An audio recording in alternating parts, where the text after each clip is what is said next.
Sa video na ito, ipapaliwanag ko ang isang pelikulang inilabas noong 2009 na pinamagatang Solomon Kane. Oops, teka muna, bago tayo magpatuloy sa napakagandang kwento na ito. Baka naman, pwede kayong mag-subscribe upang matulungan nyo kaming magpatuloy sa paggawa ng mga videos na tulad nito.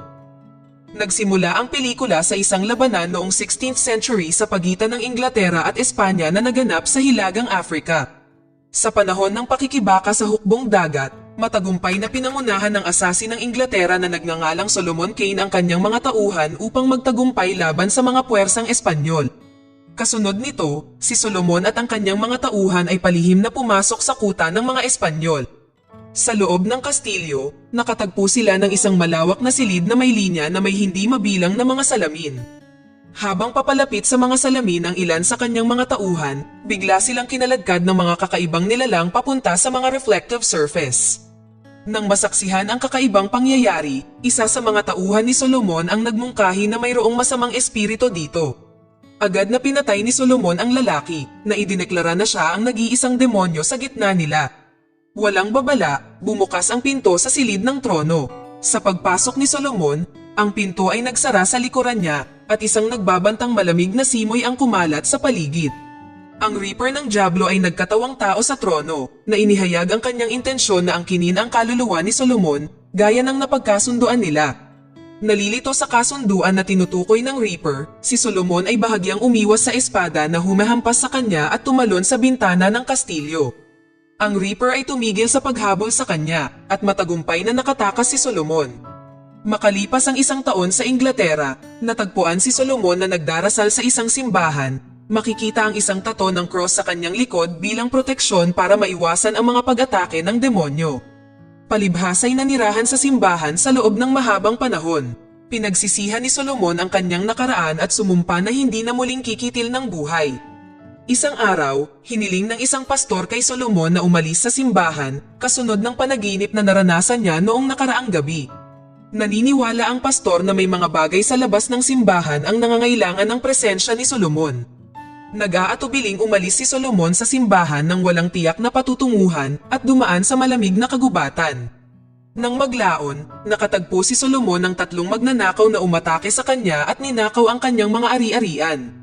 Si Solomon ay nananatiling tahimik habang binubugbog nila siya hanggang sa mawalan ng malay.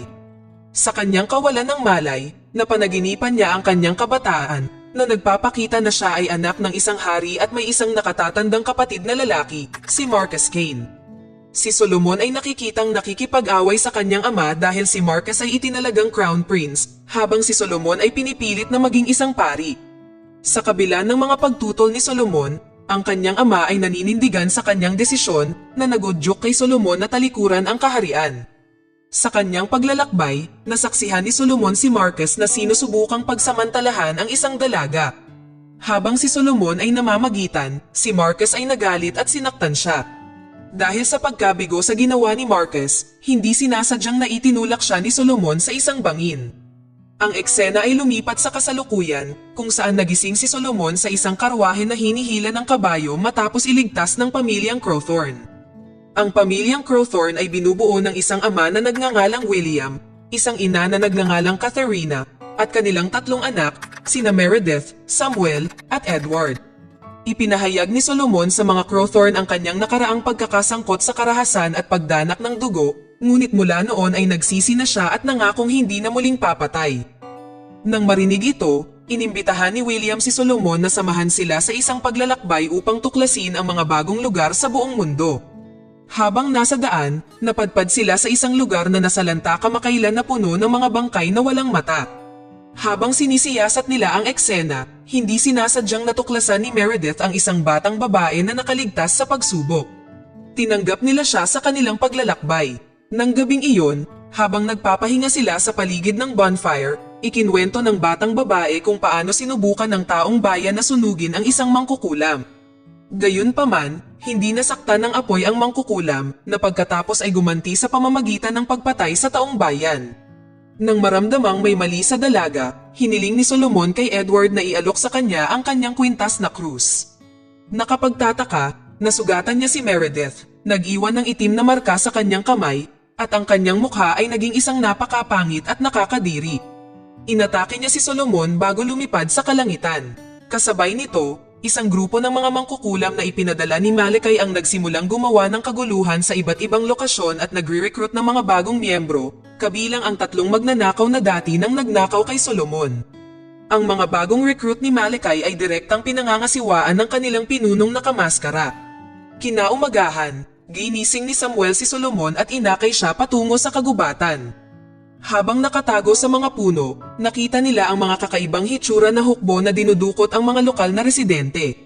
Inutusan ni Solomon si Samuel na bumalik sa karwahe upang ipaalam kay William ang sitwasyon.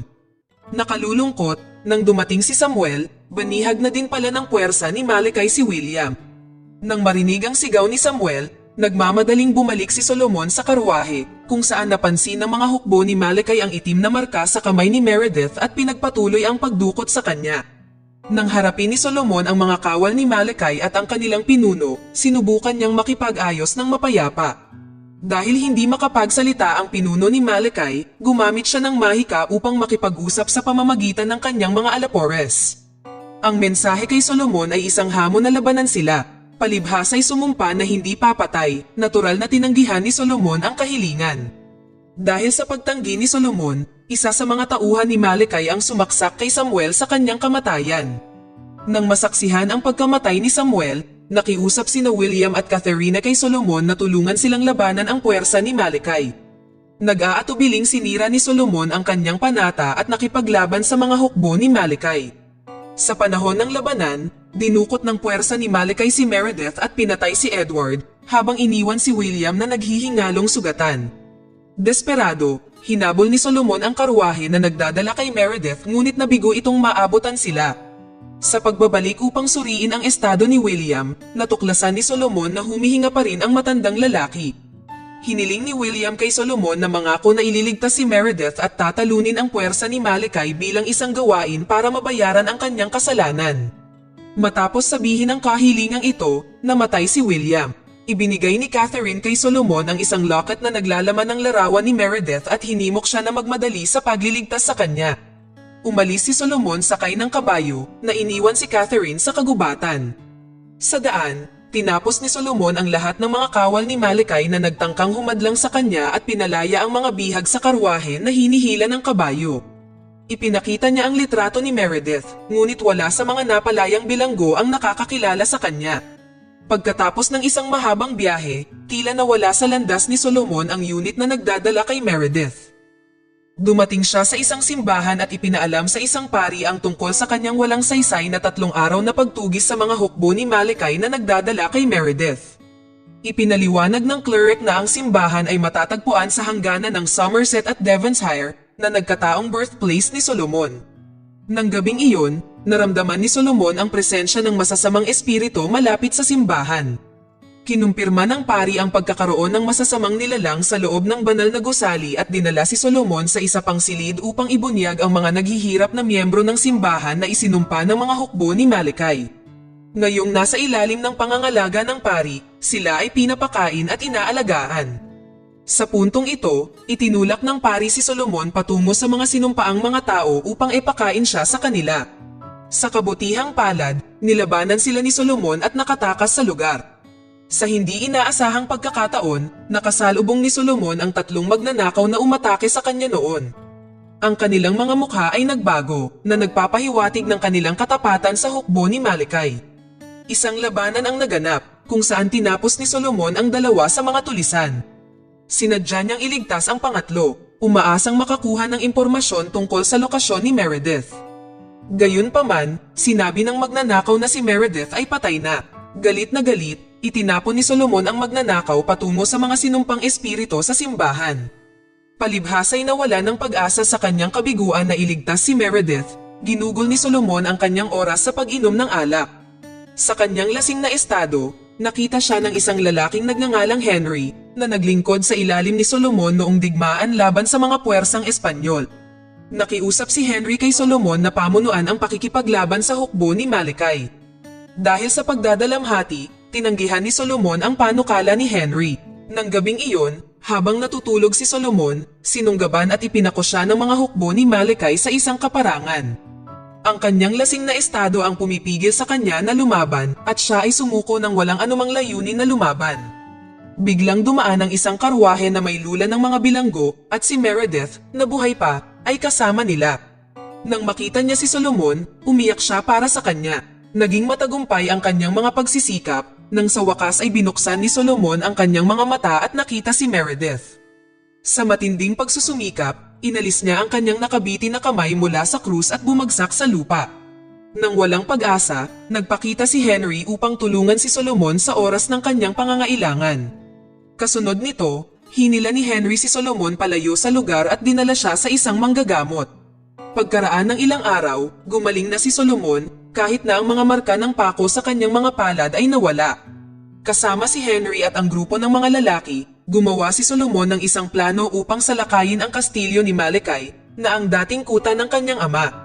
Pamilyar siya sa mga lihim na daanan, kaya madaling nakapasok si Solomon sa kastilyo kasama si Henry at ilang iba pa. Gayunpaman, ang kanilang mga galaw ay nakita ng mangkukulam na tinusok ang kamay ni Meredith noon. Naghagis si Solomon ng maliit na kutsilyo at matagumpay na napatay ang mangkukulam, ngunit hindi nagtagal ay napalibutan sila ng puwersa ni Malachi. Dahil sa dami, umatras si Solomon sa isang piitan. Doon, pinalaya niya ang mga bilanggo at sa hindi inaasahang pagkakataon ay natuklasan niya ang kanyang ama na buhay pa, na nakagapos sa mahiwagang mga tanikala na pilit na hindi magawa ni Solomon na tanggalin. Ibinunyag ng ama ni Solomon na pagkatapos mahulog at magkaroon ng matinding pinsala si Marcus, maraming manggagamot ang nagpagaling ngunit nabigong pagalingin siya. Dahil sa desperado, ipinatawag ng ama ni Solomon si Malachi at pumayag sa isang kasunduan na itinaya ang lahat, pati na ang kaluluwa ni Solomon. Bagaman gumaling si Marcus, nanatiling pangit ang kanyang mukha at siya ngayon ang nagsisilbing pinuno ng pangkat ni Malachi. Matapos isalaysay ang kwentong ito, nakiusap sa kanya ang ama ni Solomon na wakasan ang kanyang buhay bilang isang kabayaran sa kanyang pagkakasala. Noong una ay tumanggi, ngunit kalaunan ay pumayag. Pagkatapos ay inutusan ni Solomon si Henry na ipagpatuloy ang pakikipaglaban sa puwersa ni Malachi habang nag-iisa siyang humarap kay Malachi. Sa loob ng kastilyo, hinihintay ni Malachi ang pagdating ni Solomon, na bihag si Meredith sa isang hawla. Habang naghahanda si Solomon na hampasin siya, naglaho si Malachi gamit ang kanyang pangkukulam. Sa sandaling iyon, binuksan ni Solomon ang hawla upang palayain si Meredith ngunit sinaksak siya ni Marcus sa balikat. Sa kabila ng mga pagtatangka ni Solomon na mga tuwiran sa kanya, ipinagpatuloy ni Marcus ang pagsalakay sa kanya. Muling lumabas si Malachi na nagpahayag na ang kaluluwa ni Solomon ay isinumpa at malapit ng angkinin ng isang dambuhalang demonyo. Sinadya niyang gamitin ang inosenteng dugo ni Meredith para ilabas ang nilalang na nakulong sa ibang dimensyon. Sa pag-amin na si Marcus ay ganap na nasa ilalim ng kontrol ni Malachi, pinatay siya ni Solomon sa pamamagitan ng pagsunog sa kanya. Nang sumiklab ang labanan sa pagitan ni Solomon at Marcus, kinuha ni Malachi si Meredith at tinaga ang kanyang katawan. Ang kanyang dugo ay tumalsik na nagbukas ng isang portal upang palabasin ang napakalaking demonyo na gawa sa baga. Ang halimaw na demonyo ay nagsimulang tumawid sa portal upang patayin si Solomon, habang sa isang sulok ng silid, binihag ni Malachi si Meredith. Nang mapagtanto ni Solomon na imposibleng talunin ang demonyo, tinanggap niya ang kanyang kapalaran, balak niyang isuko ang kanyang kaluluwa. Gayunpaman, bago makuha ang kanyang kaluluwa, matagumpay na nabaril ni Solomon si Malachi sa ulo na ikinamatay niya. Ang portal pagkatapos ay sinipsip ang kaluluwa ni Malachi, Solomon, at ng demonyo. Habang nagsasara ang portal, bumagsak ang katawan ni Solomon sa sahig ng kastilyo. Sa pagtatapos ng pelikula, isang umiiyak na Meredith ang sumisigaw sa tabi ng nakahandusay na katawan ni Solomon sa sahig ng kastilyo. Sa hindi inaasahang pagkakataon, nagising si Solomon nang bumalik ang kanyang kaluluwa sa kanyang katawan. Bago namatay si William, sinabi niya kay Solomon na maaari niyang palayain ang kanyang kaluluwa kung magagawa niyang iligtas si Meredith. Maliwanag na nailigtas ni Solomon si Meredith ilang sandali bago magsara ang portal na humigop sa mga kaluluwa kaya siya ay nakaligtas. Bago umalis sa kastilyo para sa bagong pakikipagsapalaran, nakatayo si Solomon sa harap ng libingan ng kanyang ama at nakatatandang kapatid na lalaki. Ibinahagi niya na si Meredith ay muling nakipagkita sa kanyang pamilya at ang mundo ay napalaya na ngayon mula sa mga salot na mangkukulam at mga demonyo. Dito na nagtatapos ang kwento. Mag-subscribe ka na kung hindi ka pa nakasubscribe.